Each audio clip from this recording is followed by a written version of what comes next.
Hello everyone. In our today's lecture, we will start with nervous system. Autonomic nervous system is a system which originates from central nervous system. And central nervous system is mainly composed of brain and spinal cord.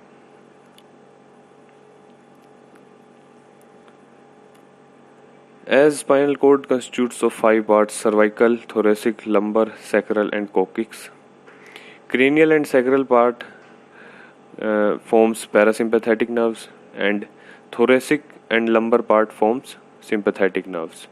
In today's lecture we will do sympathetic nerves. So what is difference between parasympathetic and sympathetic? The preganglionic neurons of sympathetic are shorter than preganglionic neurons of parasympathetic, and postganglionic neurons are larger in case of sympathetic and shorter in case of parasympathetic, as you can see from this picture. Now, difference on the basis of their releasing. As preganglionic neurons of both sympathetic and parasympathetic releases acetylcholine, which bind to the nicotinic receptors, and postganglionic neurons of sympathetic releases norepinephrine and parasympathetic releases acetylcholine. As preganglionic and postganglionic of parasympathetic both releases acetylcholine, that's why it is cholinergic, and sympathetic is adrenergic system. There is an exception in this: sweat glands. Sweat glands are part of sympathetic system, but the pre and post ganglions of sweat glands releases acetylcholine, which is a property of parasympathetic system. This is exception in this.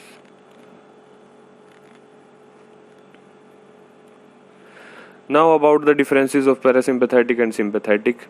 As parasympathetic constitutes of cranial and lumbar part, the pupil is contracted in this. Basic differences of heart.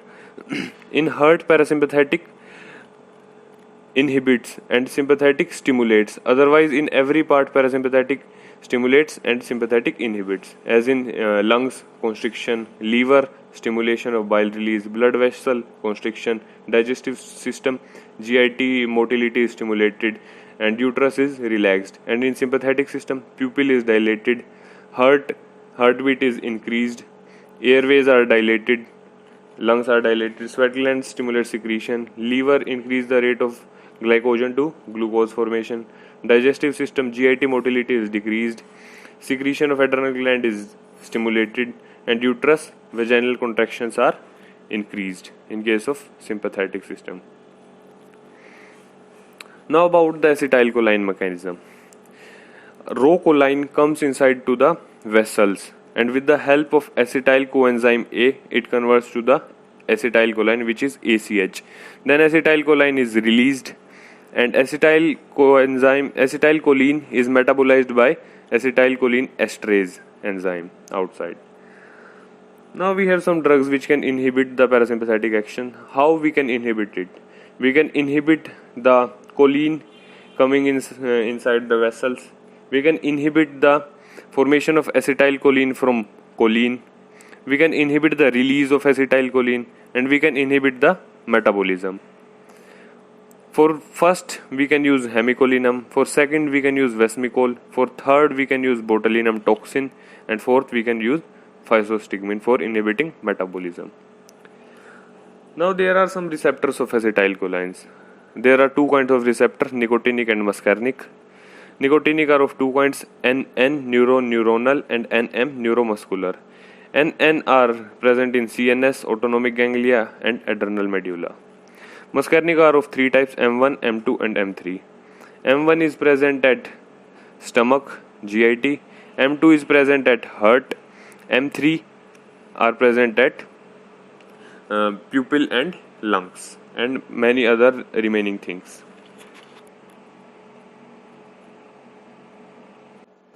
Now about the drugs which act on parasympathetic system.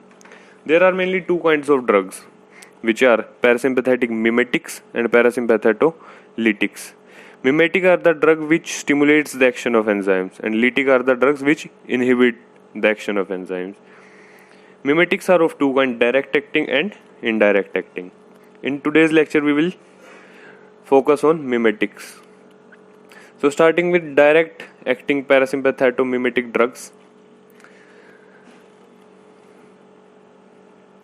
First is pilocarpine. As pilocarpine starts with P, so it acts on pupil. It stimulates the pupil. It do meiosis. Meiosis is contraction of pupil and mydriasis is dilation of pupil. Pilocarpine is drug of choice in angle closure glaucoma. Second drug is bethanocholine. As it starts with B, so it acts on bladder. It stimulates the bladder contractions.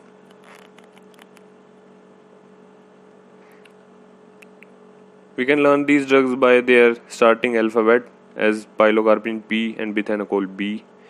Third one is methacholine.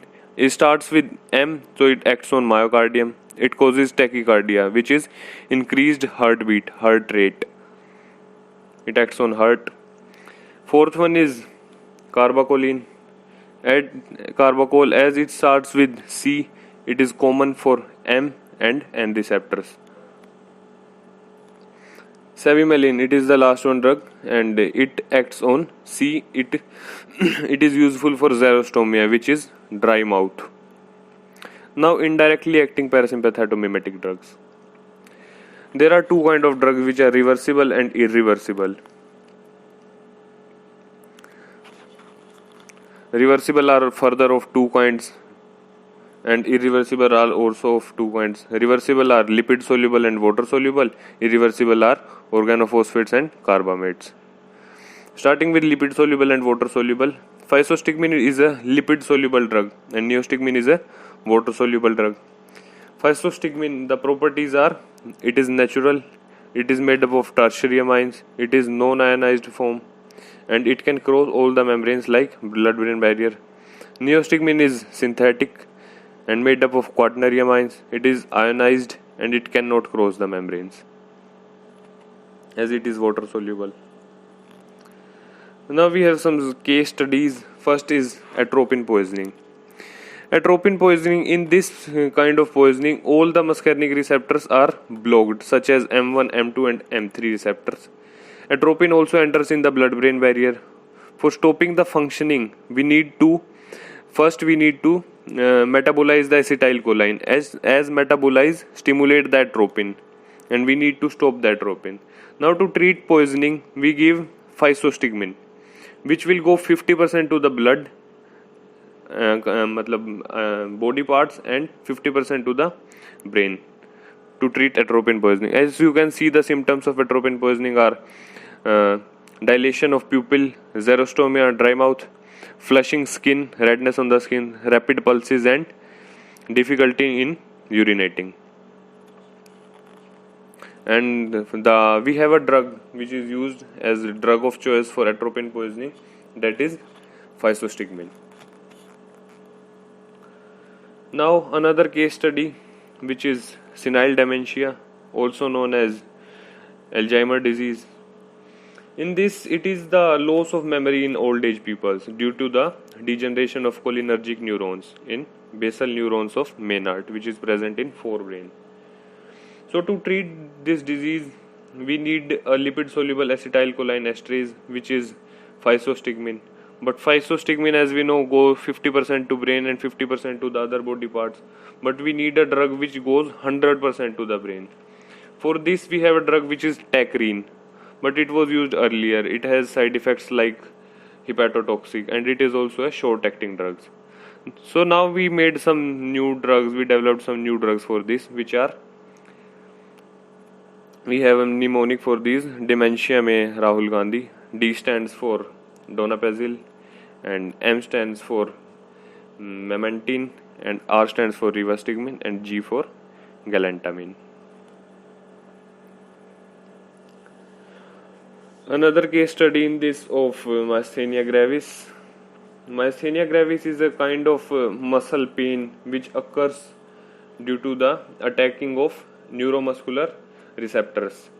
In myasthenia gravis, muscle got weak, understimulated, and there is also a same condition like myasthenia gravis, which is cholinergic crisis. In this, the muscles got overstimulated. So a patient comes to us having pain in muscles. So we checked with adrafonium. Adrafonium is a kind of drug which is used for testing myasthenia. We injected patient with adrafonium. If the condition worsens, then it is cholinergic crisis, and if the condition is good, then the condition is myasthenia, as adrafonium stimulates the acetylcholine. Now we have drugs for myasthenia which are effective in myasthenia gravis, and the drugs are, we can learn with the mnemonic pen.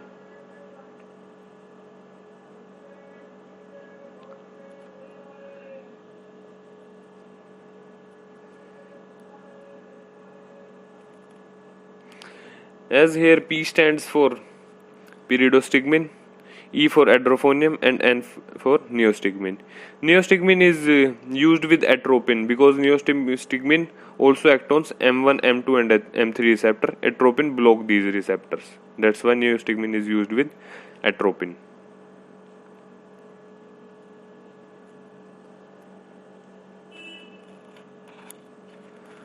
Now we have some other uses of neostigmine in which we can use neostigmine as a drug of choice. The first one is cobra bite.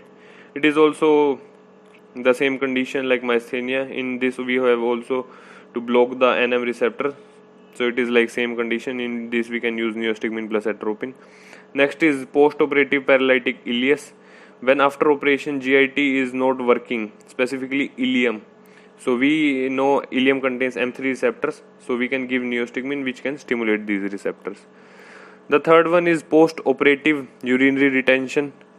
After operation, the bladder is not contracting properly, urine is retaining in the bladder. So we have to stimulate the M3 receptors which are present in bladder, so we can give neostigmine.